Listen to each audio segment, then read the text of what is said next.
Assalamualaikum teman-teman semua. Perkenalkan, kami dari kelompok 10. Di sini ada saya, Lutfiah, Teh Reva, dan Teh Wida. Kami akan membahas mengenai materi keragaman karakteristik peserta didik. Di dalam materi keragaman karakteristik peserta didik itu sendiri memiliki 4 submaterinya lagi, yaitu pertama, hakikat karakteristik individual. Kedua, karakteristik berkaitan dengan kemampuan awal atau prerequisite skills dan aspek psikomotor.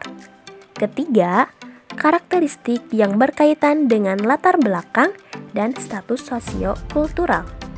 Dan yang terakhir, kami akan membahas mengenai karakteristik yang berkaitan dengan perbedaan-perbedaan kepribadian. Nah, itu yang akan kami bahas dalam video ini. Yuk, kita simak teman-teman. Pengertian hakikat karakteristik individual. Karakteristik atau ciri-ciri individual adalah keseluruhan perilaku dan kemampuan individu sebagai hasil pembawaan dan lingkungan. Karakteristik individual yang bersifatnya individu. Maksudnya yaitu ciri yang membedakan individu dengan individu lainnya. Yang termasuk dalam karakteristik ini sifatnya sangat beragam dan akan berbeda tiap individunya. Hal ini karena tiap individu memiliki keahlian, pendidikan, umur, dan pengalaman kerja yang berbeda. Faktor-faktor yang mempengaruhi adanya keragaman dibedakan menjadi dua, yaitu 1. Nature, 2. Nurture. Nature adalah pembawaan yang bersifat alamiah. Karakteristik individu yang dibawakan sejak lahir diwariskan dari keturunan. Karakteristik bawaan merupakan karakteristik keturunan yang dibawa sejak ia lahir, baik yang berhubungan dengan faktor biologis maupun faktor sosial psikologis. Kalau nurture adalah karakteristik individual yang diperoleh dari pemeliharaan. Pengasuhan adalah faktor-faktor lingkungan yang mempengaruhi individu sejak dari masa pembuahan sampai selanjutnya. Manfaat pengetahuan keragaman karakteristik peserta didik bagi guru yaitu 1. Guru dapat memilih dan menentukan pendekatan pembelajaran yang sesuai dan tepat sehingga dapat memfasilitasi peserta didik untuk belajar secara efektif. 2. Guru dapat menyusun dan mengorganisasikan materi pembelajaran dan menentukan media yang tepat. 3. Guru dapat memotivasi dan membimbing peserta didik sehingga dapat mencapai prestasi yang optimal sesuai potensinya. Karakteristik yang berkaitan dengan kemampuan awal atau prerequisite skills dan aspek psikomotor. Karakteristik ini meliputi intelektual dan kemampuan berpikir. Kecerdasan intelektual ini adalah istilah yang digunakan untuk menjelaskan sifat-sifat berpikir yang meliputi memecahkan masalah, menalar dan memahami gagasan, hingga daya tangkap dan berpikir abstrak. Sedangkan kemampuan berpikir adalah kemampuan seseorang menggunakan otak atau domain kognitif yang disebut akal, dan hati atau domain afektif yang disebut kolbu sebagai landasan kepada keyakinan, believeful atau tindakan action. Dari definisi tersebut dapatlah dipahami bahwa domain kognitif adalah berpikir berlandaskan menggunakan otak. Kemampuan berpikir merupakan bagian dari kemampuan kognitif. Kemampuan kognitif ini adalah kemampuan yang berhubungan dengan penguasaan ilmu pengetahuan dan teknologi. Berdasarkan pengamatan dan penyerapan seseorang atas suatu objek, setiap orang dapat memiliki persepsi tersendiri mengenai hal-hal tersebut. Berkat pengetahuan yang diperolehnya tersebut, seseorang dapat membentuk suatu persepsi akan hal yang dialaminya dan pengetahuan yang didapat akan menjadi milik orang tersebut. Nah, berdasarkan tahap perkembangan kognitif, anak SD berada pada tahap operasional konkret. Pada rentang usia tersebut, anak mulai menunjukkan perilaku belajar, yaitu mulai memandang dunia secara objektif, bergeser dari satu aspek situasi ke aspek lain, secara reflektif dan memandang unsur-unsur secara serentak. Kemudian mulai berpikir secara operasional, mempergunakan cara berpikir operasional untuk mengklasifikasikan benda-benda. Kemudian membentuk dan mempergunakan keterhubungan aturan-aturan, prinsip ilmiah sederhana, dan mempergunakan hubungan sebab akibat. Memahami konsep substansi, volume, zat cair, panjang, lebar, luas, dan berat.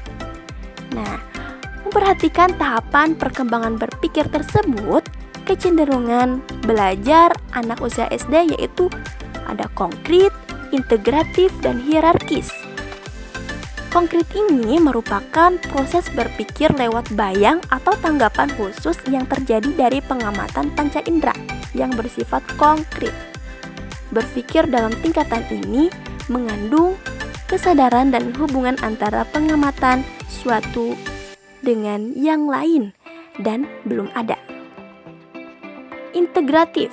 Berpikir integratif terjadi ketika otak mencari arti, melakukan penginderaan, dan memahami segala hal yang dialaminya.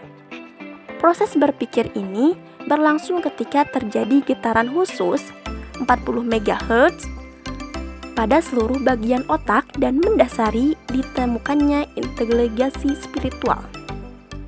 Gejala ini merupakan dasar fisiologis untuk menyatakan adanya inteligensi spiritual. Kemudian hierarkis. Pada tahapan usia sekolah dasar, cara anak belajar berkembang secara bertahap mulai dari hal-hal yang sederhana ke hal-hal yang lebih kompleks. Sehubungan dengan hal tersebut, maka perlu diperhatikan mengenai urutan logis, keterkaitan antar materi, dan cakupan keluasan serta kedalaman materi. Nah, hal-hal yang berhubungan dengan aspek psikomotor. Aspek psikomotorik adalah aspek yang berhubungan dengan kemampuan keterampilan atau skill seseorang, atau pengertian lainnya meliputi semua tingkah laku yang menggunakan saraf dan otot badan. Psikomotorik berhubungan dengan pengembangan motorik, koordinasi otot, dan keterampilan-keterampilan fisik. Karakteristik yang berkaitan dengan latar belakang dan status sosio-kultural. Pada aspek latar belakang, meliputi 5 latar belakang. Pertama, latar belakang ekonomi.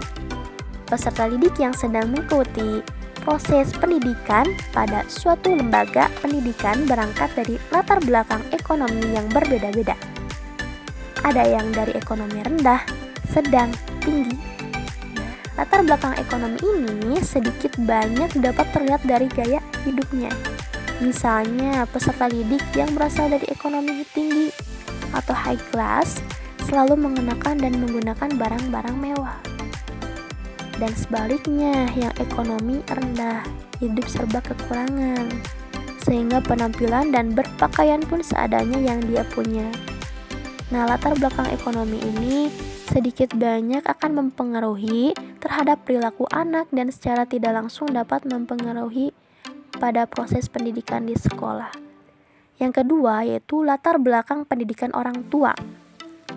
Nah, di sini juga orang tua peserta didik ada yang sekolahnya hanya level dasar yaitu SD dan SMP yang mengenyam pendidikan dasar.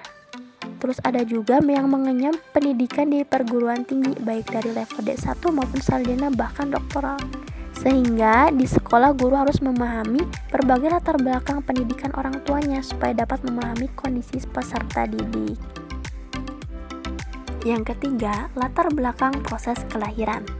Latar belakang proses kelahiran peserta didik perlu pula diketahui dan difahami oleh guru. Ada peserta didik yang dilahirkan melalui proses persalinan yang normal, dan ada pula melalui operasi sesar. Proses kelahiran ini dapat berpengaruh terhadap perilaku dan kesehatan anak. Yang keempat, latar belakang pekerjaan orang tua. Biasanya sangat berkaitan erat dengan latar belakang pendidikan. Berbagai jenis latar belakang pekerjaan orang tua perlu diketahui oleh guru. Ada yang latar belakang pekerjaannya petani, pedagang, guru, TNI, dan yang lainnya. Yang terakhir, yang kelima, latar belakang pola asuh orang tua. Pola asuh sangat berpengaruh perilaku dan karakter anak.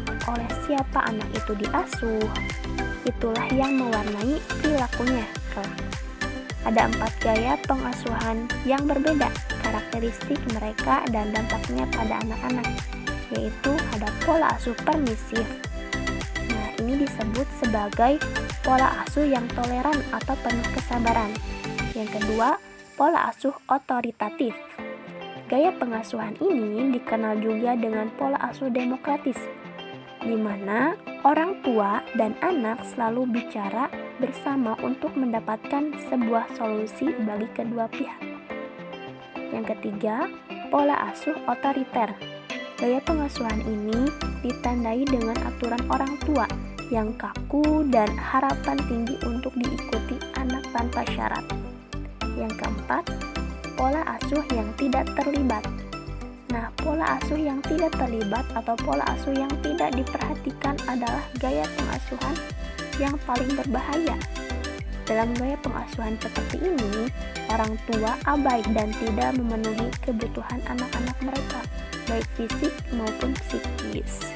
Aspek sosio-kultural dibagi menjadi 4, yaitu 1. Budaya di Indonesia beragam. Hal ini disesuaikan dengan asal daerahnya masing-masing.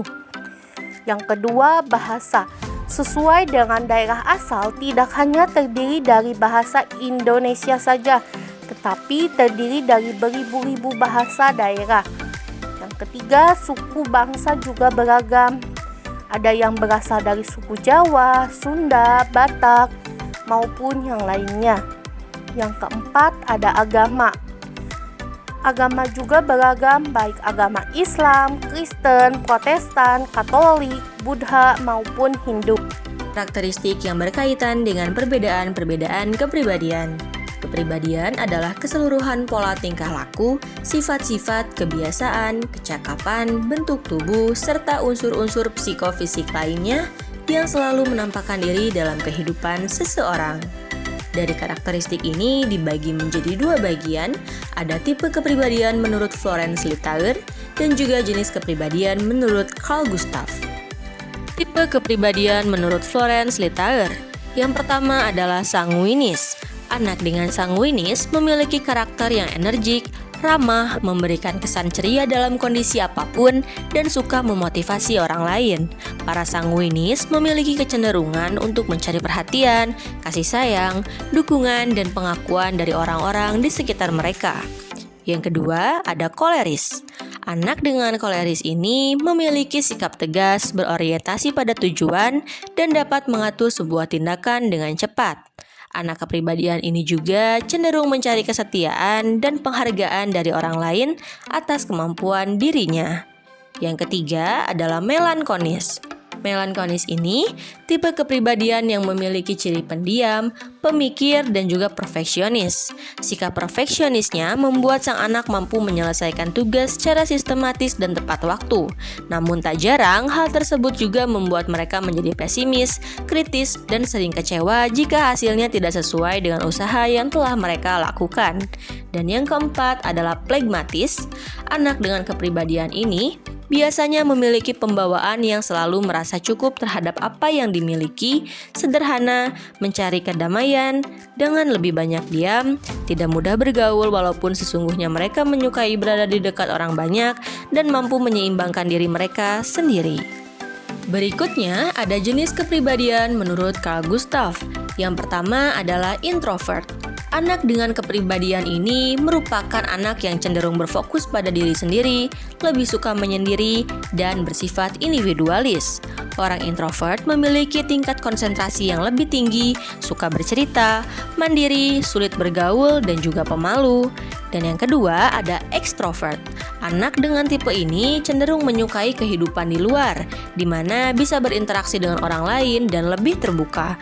Mereka pandai beradaptasi dengan lingkungan baru dan orang-orang baru, suka bercerita, suka beraktivitas di luar, supel, mudah bekerja dalam kelompok, dan memiliki percaya diri yang tinggi. Dan yang ketiga adalah ambivert. Jenis kepribadian ini memiliki perpaduan antara jenis kepribadian introvert dan juga ekstrovert. Mereka menjalani kehidupannya lebih seimbang karena tahu kapan akan menjadi tipe ekstrovert, dan ketika dia menginginkan waktu untuk dirinya sendiri, mereka akan menjadi pribadi yang introvert. Tipe ini bersifat lebih fleksibel.